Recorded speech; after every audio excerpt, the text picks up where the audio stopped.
All right, so today I will be talking about how you can involve your technical team in the marketing transformation for your organization. Before we begin, I am going to just talk about who I am. If you don't know who I am a Sitecore Technology MVP, two-time Technology MVP. I am currently no longer working for an agency. I'm working for myself. I recently did that. I'm also well known for my YouTube channel, where I have about 65 creations videos on various topics. I would definitely recommend checking that out.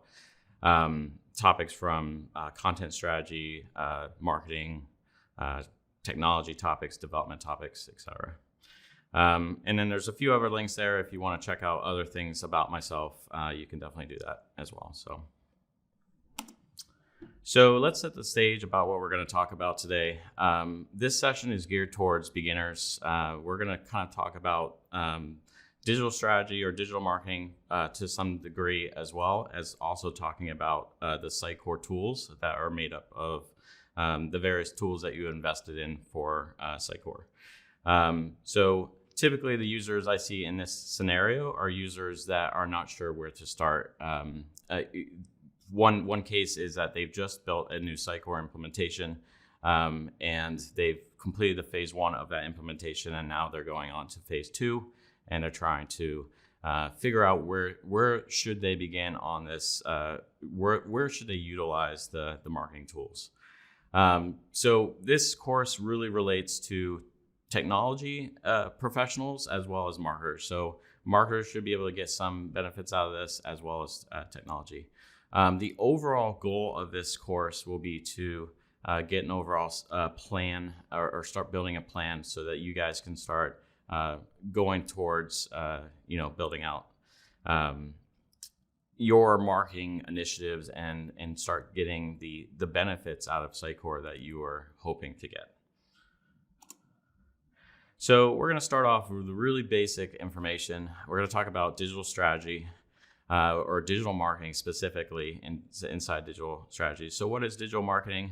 I have a fancy definition there, but essentially it's using technology to market your brand, your product, your organization, messaging, whatever it may be. You're using digital marketing to do that. You're using some sort of digital technology. So this could be social media, it could be email, things like that to achieve that. Whereas traditional marketing is where you use kind of old school means to do this. Billboards, TV ads, postal mail, ads in a newspaper, things that are kind of outdated. So like I was mentioning, digital marketing channels, there's various ones that you can kind of target on. These are just a small sampling. There's more than this. Email could be MailChimp, Constant Contact, various other email tools out there that you could be using, or you could be using Sitecore's own EXM potentially as well, or you could start thinking about switching to EXM at some point. Social media could be Twitter, Facebook, all the popular forms. There is a kind of a blend between social media and paid search. You can actually use Twitter and pay for Twitter ads and things like that. So that's kind of a digital marketing channel, and as well as SEO and organic search. So this could be you're paying for ads with Google and things like that. So that's pretty much it. So through this digital marketing focus, we're going to focus towards various key things that we need to collect before we can ever start thinking about doing Sitecore marketing and start using the Sitecore marketing tools. So those 3 sections are user segments, or understanding your users, essentially. Journey mapping, which is, again, just trying to understand your users, and then understanding your business's key KPIs or key performance indicators. Just understanding what it is about your organization that is important for it to succeed. And this doesn't necessarily need to be monetary things. It could be also,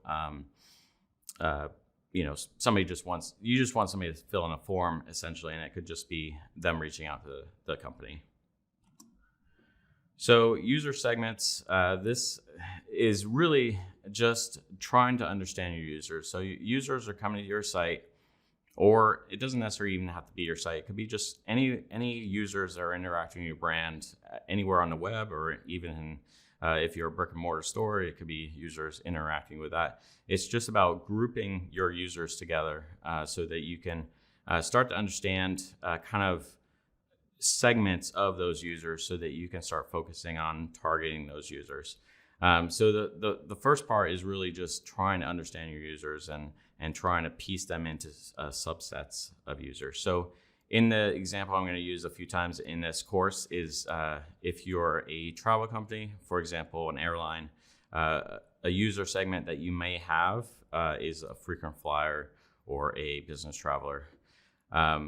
This is also can be known as a persona. So persona is a little bit different in some sense. Persona is it's taking a user segment and then saying, okay, this Jim Smith is a business traveler essentially, and then you start describing that business traveler out.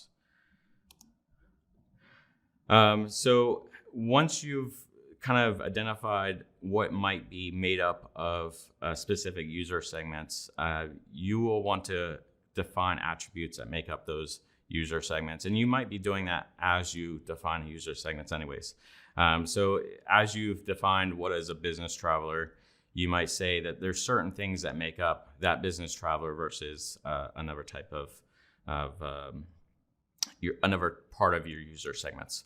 So for example, income and education level, those could be a factor in relationship to, a business traveler is more likely to have possibly a higher education, probably has a higher disposable income, things like that.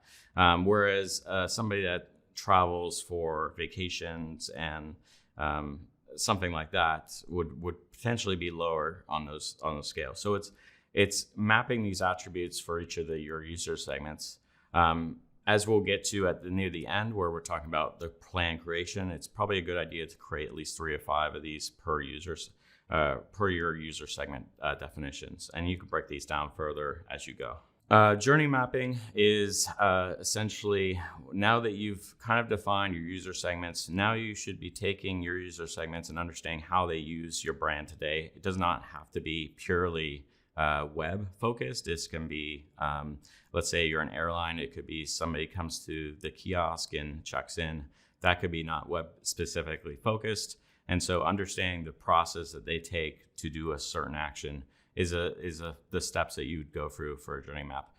Journey maps are used by marketers as well as UX. So UX could use the journey maps to understand the steps they're going through so they can improve the process that they're going through to improve their overall experience.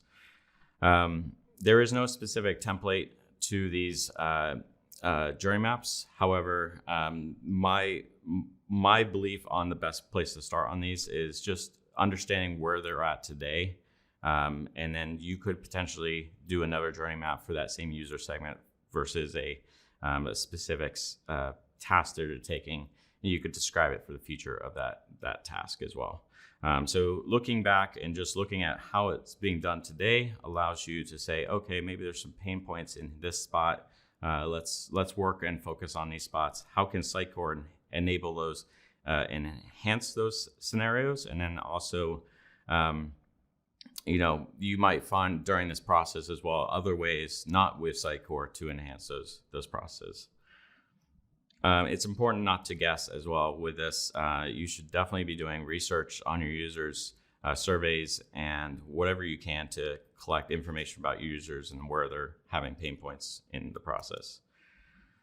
All right, so that's a general overview of digital marketing. Now I'm going to go in a little bit into the Sitecore marketing tools. The way this is going to go is I'm going to provide a deep level understanding of all the different tools that are available, which ones are probably good ones to start with and to use in your processes starting out, and which ones are probably more advanced and should be something that you should consider in future stages of your plan. So there's really a lot of different tools inside the marketing suite of Sitecore, and I will admit that this is probably the reason why a lot of clients do not fully understand where to begin, just because they go to conferences just like Sitecore Symposium where we're at right now, and they see some cool new tool and they want to start using it right away, and then it's not always the best case to do that. There's a lot of other tools to kind of get started with and then slowly grow into these additional tools. There's three main classifications in my mind of what these tools represent and when to use them. So this is an important thing to keep in mind. So we're going to look at tools that are used for collecting data. So I would say the key spot to start out when you're working with Sitecore is to start with just collecting data. There's so much to collect, and this is a good spot to start. So once you've identified your user segments, one of the areas that is extremely powerful about Sitecore is profiling your content. So it's using pages on your site to say, if a user visits these specific pages, now they're more than likely this type of user. So in the process of profiling content, there's a few things to keep in mind. You're going to want to keep in mind that when a specific user comes to the site, that profile or that segment that they're a part of on the site is only a snapshot in that current moment. So in the example I gave before, business traveler, frequent flyer, or somebody traveling for vacation or traveling to go to an event like this, they might come to the site and be a business traveler one time, and in the next section they're looking for travel with their family, for example. So a user can diversify as they go, as they visit the site. There's different interactions and different things different purposes that they have at any given point. So it's important to keep in mind when you're profiling content for your site and you're specifying that certain pages are a certain user type, that it's going to change. So you might identify in one given session that a user is a business traveler, but it's important to keep in mind that in the next session they could become something else. This inside Sitecore profiling content all happens in real time, and the feature does allow you to, as a user leaves the site and comes back, it allows it to slowly shift over time, essentially. So as they visit different pages, that could adjust over time. So the way this works is that you identify your user segments or your personas or whatever you want to call it, and then you start creating inside Sitecore these linkages between these user segments, which are called patterns inside Sitecore, and the attributes, which are called profile keys inside Sitecore. And you start defining those values using Sitecore items to represent that. And then you assign, let's say you want a business traveler. Let's say you have a page about business travel insurance, or something related to frequent flyer programs. Those pages would kind of hint that the user maybe is a frequent flyer, maybe is a business traveler, et cetera. So if you wanted to say that, this page represents that user, you could create a profile card that represents that type of user and then assign it to those types of pages. And then over time, as users visit those pages, they would essentially get that profile card, but essentially it'd just be assigned different values. And as they visit more and more pages on your site, in this case, more than 3, they'll be assigned to a specific user segment. So in other words, if a user comes to the site, they visit 3 pages about business travel or frequent flyer programs, things like that, they can be assigned the pattern of a business traveler. And then from that, you can use all types of things inside Sitecore. So that's kind of the first step of collecting data on your site. Another tool inside Sitecore is marketing taxonomy. I have a great video about this on my YouTube channel, about how to go through the process of identifying different attributes about your marketing initiatives of your website. this is very useful for tracking with goals and tracking with marketing campaigns that you might create, because it allows you to add additional attributes that represent things that you're trying to achieve. So for a business traveler, a good example would be maybe, if you're posting something out to the web on maybe social media, you might want to know their age group or, some sort of metric like that. So when you're creating these campaigns, you can assign additional attributes to those campaigns. And then when people click on those campaigns, essentially that data is tagged to those marketing attributes. And what's great about marketing taxonomy is that it all comes back into your experience analytics tool that I'll be talking about here in a second. So you get all this additional metrics of the clicks that are coming into the site. So another tool that's very useful about Sitecore is PsychoForms. This is new in 9.x. Essentially any version that's newer than 9 will have this feature. There was a previous feature called Web Forms for Marketers in previous versions of Sitecore that would basically achieve the same thing. So essentially, the ability for a content editor to build their own forms is extremely vital in being able to collect information about your users. It allows you to potentially, as a content editor, create your own forms. Potentially, you could add these to landing pages wherever you might want to collect user information from your users. And then that user can actually, with some slight customization, which I noted on the slide, is as of this talk right now, there is no way to identify a contact and sort of stuff in XDB. However, with some modification, if you work with your tech team, you should be able to add this. When somebody fills in these forms, that data can flow into XDB, and I'll talk a little bit about why that's pretty important in a second. But this is just another mechanism to collect data, and if you have forms on your current site and you're maybe using off-page forms for that, like Wufoo or Marketo or things like that, you're kind of losing the advantages of collecting this data internally. Another useful tool is Campaign Creator. I think there's maybe some misunderstanding about this tool a little bit. Really, any campaign is really any link that comes into your site. If you're not tracking it via Campaign Creator or creating essentially a marketing campaign, then you're losing the ability to track where those users are coming from, but then also tracking where that user came from and what they did on the site. So if you know they came from Twitter and then they did something on the site, that's extremely valuable versus not knowing where they came from and not knowing what they're doing on the site. And being able to differentiate that, you can then create personalization rules and stuff like that. I'll talk about that a little bit more in reacting to data.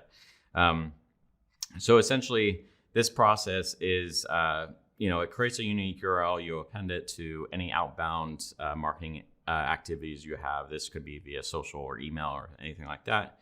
If you're using AXM, you wouldn't necessarily need to do this because it does it out of the box. But it's very vital on understanding where your users are coming from. So some campaign tips. Like I said, it's just for really any outbound things. So if you have PPC as well as another example, this is where you can collect these links and really start understanding where your users come from. The format is just the SC camp, essentially. One thing to note from experience working with clients is that most inbound links you want to decorate with Google Analytics campaign tracking information. You can definitely do a campaign ID as well as those as well. You might want to look at doing some sort of URL shortener to make it a little bit so less likely that somebody might change the query string information at the end of that. And I'll do a plug to a tool that me and another fellow MVP are working on. We're building a social media campaign creator, which will make it so it's easy to create social campaigns without going through all the steps of creating a campaign via Sitecore. So there's a link there that just will talk about it to some brief detail. And if you're interested, please go ahead and check it out. So one of the other key areas of collecting data inside Sitecore is XDB. And XDB is probably the most powerful feature of Sitecore that I can think of. XDB is essentially nothing more than a database that stores data about your users. Any user that comes to your site is essentially going to be stored or stored in XDB, even if we don't know who they are. That user is technically anonymous, but we're still able to collect information about the user. If you have GeoIP set up, you can know who and where they're located. If you can also know information about their device and things like that as well. So even if they're anonymous, you can know a lot about your users just from that. But really the power comes in once you start identifying your contacts. So I'll talk about that in a second. But some other places that you can essentially connect with XDB via XConnect is, first off, Sitecore 9 forms, as I previously mentioned, as people fill in forms, that data can come into XDB. You can have a CRM system or some sort of point of sale system or mobile app or something like that. That data can come into XDB as well, or it can even pump out data as well. So where this gets really powerful from an XDB side and from a user interaction standpoint is that when you have a user that comes to your website, when that user first hits that website, what happens is it creates a cookie on that user's machine. That cookie has an expiration of 10 years. So that's a pretty long time. Unless they delete their cookie or they switch devices, they're probably going to keep that cookie on their browser for a pretty long time.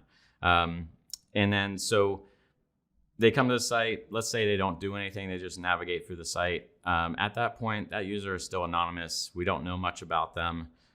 Inside XDB, what it does is it creates a contact that represents that cookie, and then it creates one interaction for that contact.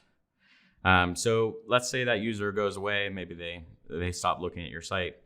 In 6 months, they come back. As long as that cookie is still on their browser and their specific device, they'll come back. They'll be known in the sense that that cookie still relates to that contact that they created 6 months ago. But they'll still be anonymous, and all it will do is create a new interaction. So now essentially what you have in XDB is a anonymous user that has visited the site 2 times within 6 months of each other, essentially. Where this gets really powerful is when you start identifying the contact. So identifying the contact is where somebody fills in a form and maybe fills in their email address, or maybe they log into the site, something like that, where they've kind of identified who they are from a browser device standpoint. So let's say the user comes back in another 6 months. At this point, they fill out a form. Maybe they fill out a subscribe form. They fill in their email address, things like that. And what happens is now that contact is associated with that email address, and all their interactions, current and in the previous year that they've been trying to access the website, all those are now identified as part of that user's email, essentially, if that makes sense. So you can see how that is pretty powerful, because now you can associate actual information with their visiting history on your website. It gets even more powerful once you factor in, so that's on one device. If they were to identify on another device, let's say a mobile app or just on their mobile phone on what they're visiting, and they identify on there, those two contacts would merge together. So now you have the history of your mobile phone with the history of your desktop activity as well. So that's where it really starts to build some power, and you start seeing some value from this data that you're collecting. So my advice typically with clients is that they should be identifying any opportunity that they can, and they should also be collecting any data that they can, because the more they can build about their users, the more they can know about their users, especially data that they're actually being supplied, the better it is. So another area for collecting data is goals and engagement value. Goals are great for if somebody downloads a form or completes a form, or not download a form, download a PDF, or they're visiting a page. You can trigger goals to trigger in that user session, and it's useful for then you can pull these trigger goals back in via experience analytics. So you can use this data in various ways to trigger different actions or different achievements that you're trying to achieve. Engagement value is scored in addition to the goal, so you can add engagement value for a specific goal. It's important to note that engagement value can be a positive value, it can be a negative value, it can be zero. It really just relates to, it kind of relates back to your KPIs that you define. So if somebody buys a book, obviously that's going to be a higher value to your organization than if somebody fills out a form. So you should sit down and figure out what is the most valuable to your organization, and come up with a scaled approach of what is most valuable to your organization. And then you can score engagement values based on those objectives. So that's all the tools that are really related to collecting data for your instance. And like I said, that's really the place that you'd want to start in this process, is collecting data first, and then you can see how you can use that data to then start achieving some of your other goals inside Sitecore. So the second part of this is analyzing your data. So it's very important that once you start collecting massive amounts of data, XDB and various other things that I've previously talked about will collect a lot of data. So it's important that you can analyze this data. One of the goals of this is to make sure that you've done some guesstimates or hypotheses on what your user segments are. It's a good idea to make sure that those are accurate. And they're always changing, so it's also a good idea to just continually check this data out. So one of the more common ways to do this is experience analytics. It's there out of the box, but typically when you look at it out of the box, it's pretty limited. There's not a whole lot of value that you get out of it versus Google Analytics, for example. Where this really starts to play a big role is when you start doing some of those steps that I just mentioned in the collecting data phases. So if you're doing a marketing campaign and you've tagged your marketing campaign with specific attributes, or you've just done a goal with a specific engagement value, this is where this tool starts to have a lot of value for your organization. So you can start actually seeing data in here that's different than you would particularly see in Google Analytics. Now, it's important that you would still have Google Analytics as part of your analytics process, but you would have Sitecore Analytics that's more user specific and more targeted toward your user goals than what you would see with Google Analytics. It's also important that this is a flexible tool. Just like everything with Sitecore, it can be customized, so you can actually build custom reports in here. If you have something that's very specific to your organization that you want to track, you can add a custom dashboard in here. Path Analyzer is a pretty crazy tool, I would say. There's probably a lot of people out there that have looked at it, but never really looked to see why it's useful and where it's going to add the most value. But Path Analyzer is a good way to track your funnel. If you're looking at, if you have, let's say, a form, or if you have a product that you're trying to sell, you can track where users come into your site and where they're leaving from your site, where they're essentially leaving the funnel of your sales channel, and other things. So it's a pretty useful tool, and you can break it down pretty much further. And it's, again, a tool that is very customizable as well. So if you want to look at a specific user segment and see how they're coming to the site and where they're leaving the site, you can definitely achieve that with Path Analyzer. Another tool that I would say is probably the most powerful analytics tool inside Sitecore is just the ability to use XConnect to build custom reports. Out of the box with Sitecore, the XConnect OData service requires that you have a certificate authentication. What that really means is that typically you cannot connect Power BI, Tableau, or Data Studio to your XConnect instance directly. But if you do some customization, you work with your dev team on this, they can build and enhance the XConnect layer so it can allow for basic authentication and things like that. So why is this so powerful? I don't know if anybody has ever used Data Studio, Tableau, or Power BI, or anything else that might be out there. But essentially, from what you see from the screenshot, essentially you can create very detailed reports. What you're going to get is a raw OData feed of all the data that's inside your XDB instance, and then you can start building custom reports and kind of massaging that data to represent the specific things that you want to track. So it kind of goes, it takes your experience analytics system and just enhances it to a level that you just can't get without a whole lot of custom development from the experience analytics side. You can customize experience analytics, but this would be, if you have a data scientist or a data analyst that works for your organization, this is a great tool for them.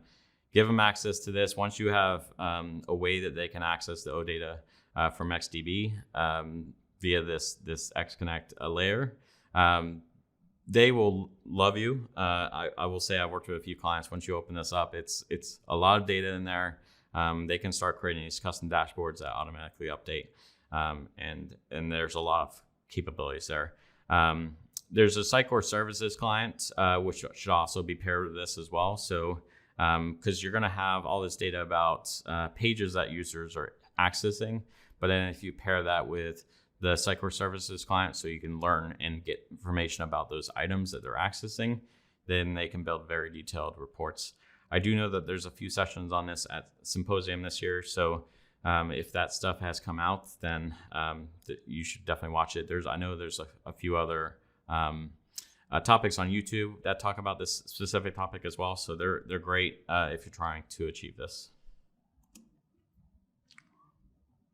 So those last two tools, or last few tools, really were focusing on a holistic view of your data. This is going, Experience Profile is a way to look at specific users and see all the data about that specific user that's currently taking place as they access the website. Now, to really get the most value out of this, you're really going to want to identify your contacts. So once they identify a contact, you'll go into the main page of Experience Profile, and you'll essentially see all the lists of their email addresses, their first name and last name of the people that filled in and identified themselves. So if you go to that, then you should be able to, for example, I clicked on Dylan Young in this example, and I can see some of the things I've done on the site. It really goes as far as you want to take it, though. So in here, you can see overviews, you can see activity, all the pages I've talked about. So in that previous example where I was talking about XDB, if I identified myself on that third visit to the site, in here it would show my 3 interactions, all the ones in the previous 6 or 12 months, and it would show all the things that I'd accessed essentially. In here, it also show you your profile in relation to your profiling of content. So if you were identified as a business traveler, it would show it in here as well. And then anything you've filled out, first name, last name, anywhere that it's saved that data to XDB, this dashboard would show that data as well. So there's a lot of data that would come in here. And where I think this is most valuable for an organization is that once you sort of understand who your user segments are, this is a great way to just see that, Dylan Young has been associated with the business traveler. Come in here and just confirm that the data that you're seeing in his profile, the pages that they visited, kind of match up with what you were thinking that user would have gone through to become a business traveler on your site. Another tool that's very valuable from the analyzing standpoint, this tool is kind of a mix for me beyond a few of the different categorizations. But essentially, somebody comes to your website and you can do A/B testing and multivariate testing for that user. So A/B testing is more page level testing. So if you wanted to show completely different page for one visit versus a second visit, or multivariate would be specific components in that page that would be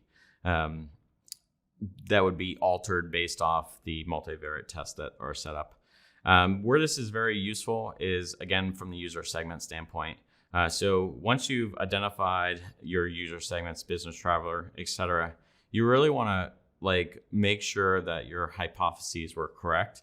So you can use A/B testing and multivariate testing to kind of test those scenarios out. So you can test to see the conversion rate of, you target something towards a business traveler. You can test out, see how well that specific ad or et cetera converts for a business traveler.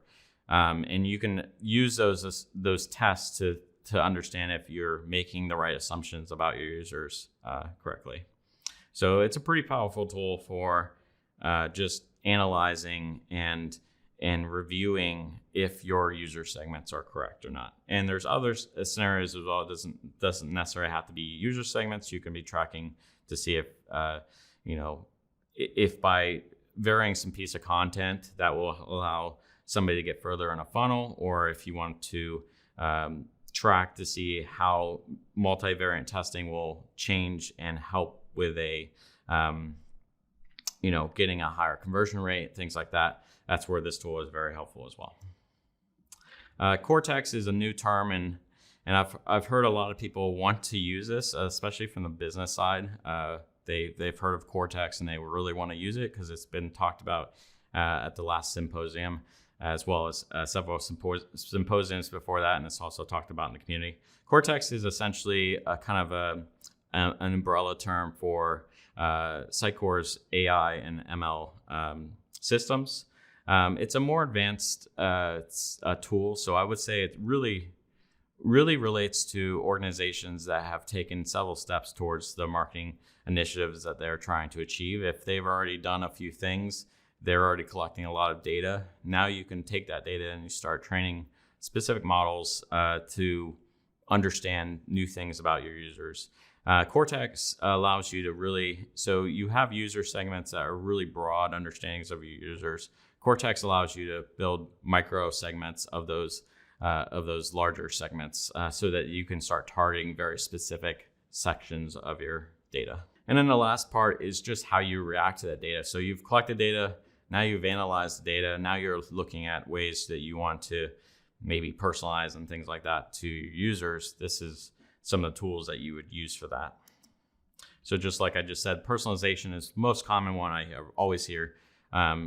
It's funny because I consider this a later step in the process, and a lot of companies and a lot of clients I've worked with, just all they talk about is personalization, but they haven't gone through the steps to collect data and analyze their users and things like that. So it's important that you go through the initial process and now you want to look at doing personalization.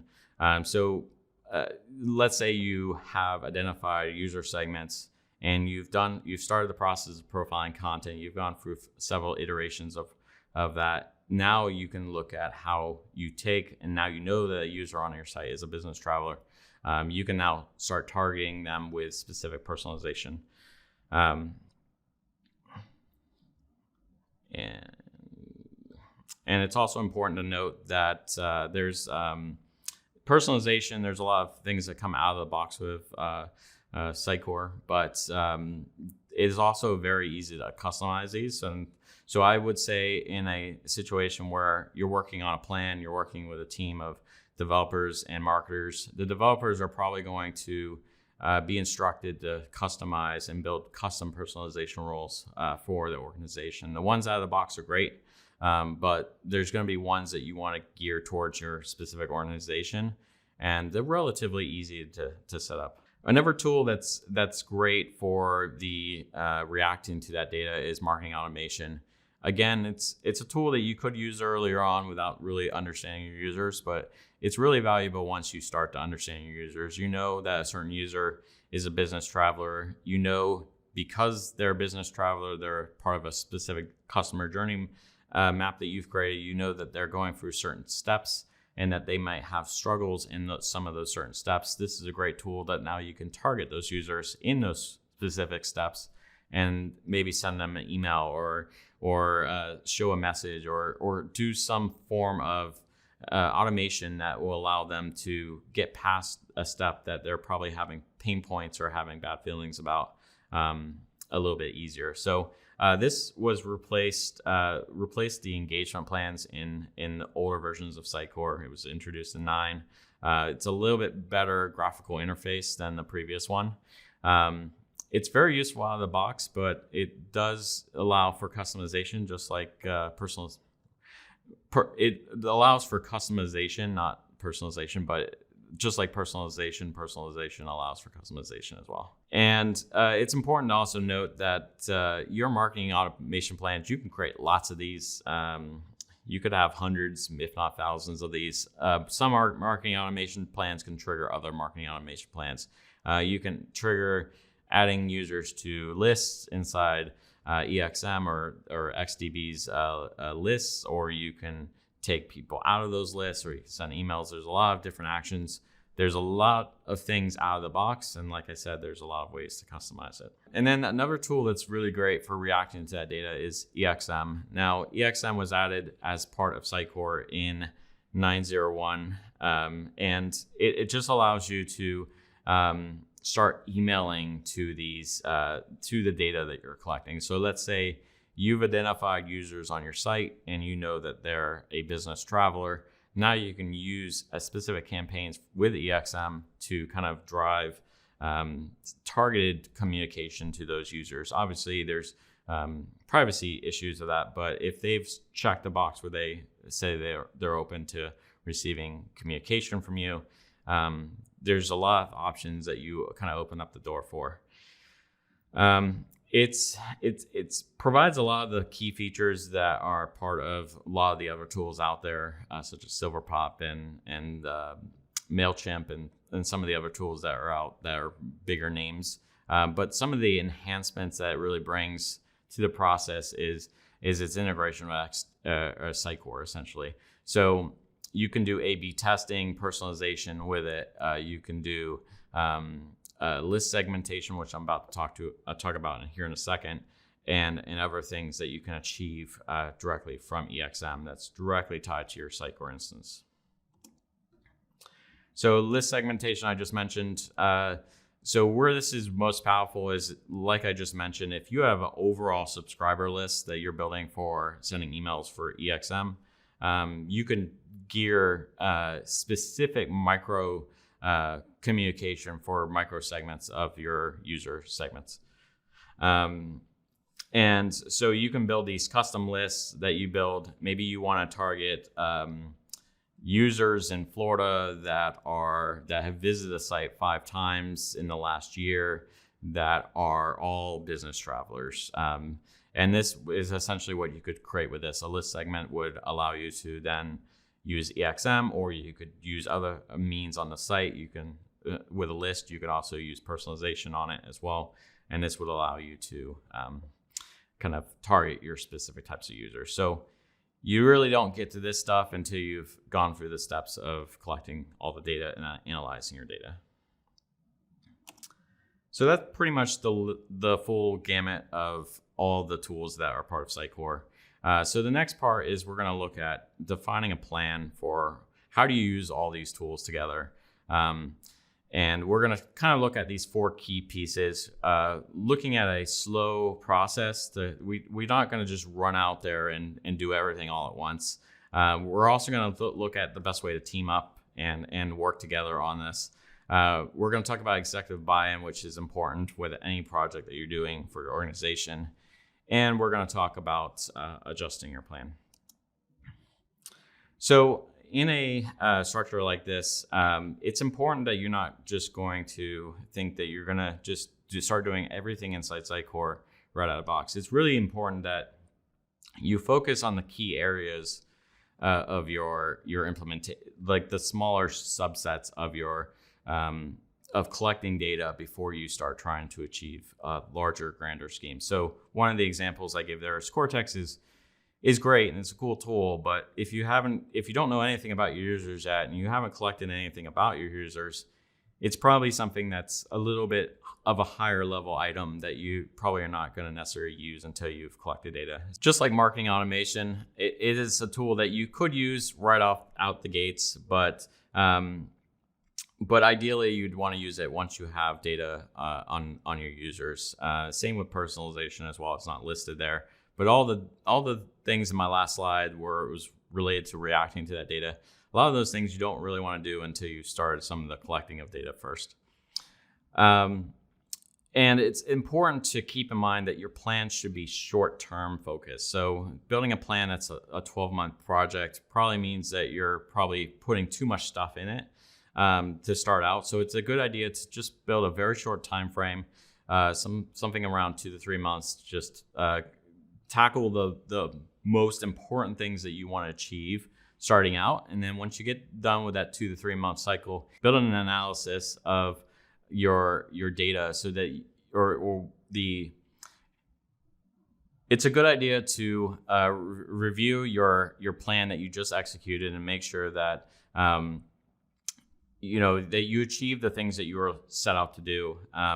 It's also a good idea because data or your plan may have adjusted over time. So a common scenario in business is that your customers are always changing. It's a good idea not to build a huge plan so that you can adapt to those changes in your organization and also in your customers as well. And then a very important step in my mind is teaming up, but not teaming up too large or not teaming up too small. I know a lot of organizations I've talked to in the past, some have a very small team. Maybe they have an IT guy who really just wants to use marketing tool suite. But in that case, you're going to be too small. You really need to partner up with a digital strategist or a digital marketer that can help you with some of the strategy behind the tools. It's cool to just use the tools, but to have a strategy with the tools is really valuable. A too large a team is also a negative because then you have too many heads in the discussion. So you can get a lot of different ideas of what they want to achieve. They want to do all types of different things. And then you have a huge scope for your project and you're not necessarily going to get anything done. So it's a good idea, from my experience as a technical lead on a project, is you work with a technical lead or a solutions architect on a project that's on the technical side, and then you pair up with a marketer of some sort, ideally a digital strategist or a digital marketer from that side. And it's a good idea to also make sure that when you team up, that you team up with something with a team that's going to meet on a regular basis. That way, when you meet, just talk about things that you guys have been working on. And in a lot of cases, in my experience, is that you just use that opportunity to provide guidance or ask for guidance in those situations. Probably the most important thing in this process is getting executive buy-in. The executives, the CMO, CIO, CTO, depending on your role in this process, you'd want to get buy-in from that specific role. So if you're a technologist, CIO or CTO, you'd want to make sure that you're regularly meeting with that person to review what you're doing with your small team that you're executing on. And if you're obviously a digital marketer or digital strategist, you might want to work closely hand in hand with your CMO. They shouldn't be necessarily part of the process, but they should have influence in some of the decision making that's going on as well. They should also understand, and you should make clear with them, that the approach is going to be a slow stepped process. So they could potentially want to join in and do everything all at once, but it should be best understood for them that we're going to take a slow and methodical approach to executing the plan for this initiative. And then finally, the thing that you'd want to do with adjusting your plan is just to verify the initial observations. Like I was saying, just if you've identified your user segments, you want to make sure that you're keeping up on top of the information that you've collected or assumed about that user. So users change over time, and because of that, you just want to be able to adapt your plan. So because you're doing short-term plans, you'll do one that's maybe 3 months long. When you're getting near the end of that, you'll want to look at the plan that you just executed on, make sure that it achieved everything that you were hoping to, and also now look, the next 3 months probably would have a similar plan, but maybe some alternate tasks, and you just want to look at, I would say almost a part of that plan should just be looking at adjusting to user segment changes and things like that. It's important to use data that you've collected as well. So I think the first plan you come out with, the first time going through this process, there's going to be a lot of assumptions you're going to make. But as you go through this process, those assumptions should turn into more educated hypotheses about your users using actual data that you've collected, and analyze that data to build more specialized and focused plans for those specific users. So you could do a 3-month plan where you just focus purely on business travelers, enhancing their experiences and things like that. And it could be doing some development to enhance it. It could be just changing the messaging to enhance those users and things like that. And like I said, it should always adapt. It should always be changing. I think another misconception is that you do this process, you do it once, and then you're done and you've got everything done. It's going to be a continual process. So that's another reason why small team is good. So you can continually go through this cycle. It should be a part of their kind of day-to-day, just going through these step plans. So at the end here, I have an example of some of the plans I've created in the past. These are initial plans. So after this step is where once you've started collecting some of this data, this is where then you would create alternate plans that would potentially react to this data, or you would analyze this data. So starting out, start collecting data. That's an essential point of all these things I've identified, but defining your marketing taxonomy for your organization, you can either go really crazy with this. Usually I would limit this number, but really it relates to the marketing campaigns that you would run. So if you're going to run 2 or 3 marketing campaigns, you'd want to make sure the taxonomy kind of relates to those marketing campaigns that you're going to create. So probably 2 or 3 taxonomies is what you would create. And then you'd set those up and you should be good to go. And then on future plans, you might create more and become more and more detailed as you go, especially as you start to see this data come back into XDB and then to your experience analytics. Like I said, a very key vital piece to this is understanding your users. So the best place to start is just identifying some of your user segments. I would keep it pretty limited in the beginning. So 3 to 5 is probably a safe number. And then you can always build off this data in the future. So as you start to collect more data about these users, you might find that there's 7 user segments there, not 5. So just start with a small number, use it to collect data, and then analyze that data to build more or split up user segments or create new ones. And then the same with that, just building 3 to 5 attributes that represent those users. Something I didn't mention for user segments. So when you're creating user segments, I find the best way to create the attributes for this is to just write a paragraph describing that user, what kind of thoughts and feelings and things that you think would be important to that type of user segment based on actual facts if you can. That when you write that up, you'll find that it actually includes a lot of details of the attributes that you could potentially pull out. So keep that limited as well. You could probably go really crazy with the attributes for your user segments, but just keep it simple at 3 to 5 if possible. Another area that I mentioned previously was just XDB and storing data in XDB. You have forms today probably somewhere on your site. A lot of those forms are probably not necessarily identifying contacts or saving data XDB. So I would say that's the most important next step that you would have is starting that process. Identifying any opportunities to identify a user, you should definitely take it. Obviously, something that's personally identifiable to that user is what you should identify on. And that's really the best place to start, especially if you have some sort of form like a Wufoo form or anything like that. It's not a Sitecore form. You should definitely work on the work to transition those over. And then you should take some steps to kind of start working towards what your next plans are going to be. So one of those things is creating journey maps on your user segments once you've identified them. You should just create these journey maps so that in the next iteration of your plan for the next 3 months, you can take those initial user map or journey maps, analyze them, and going to come up with some potential ways to react to the data in the journey map so that you can get the most out of your users. And I listed some potential other plan examples in the example below. And that's it. So I hope you've enjoyed the session, and I hope you guys found it useful.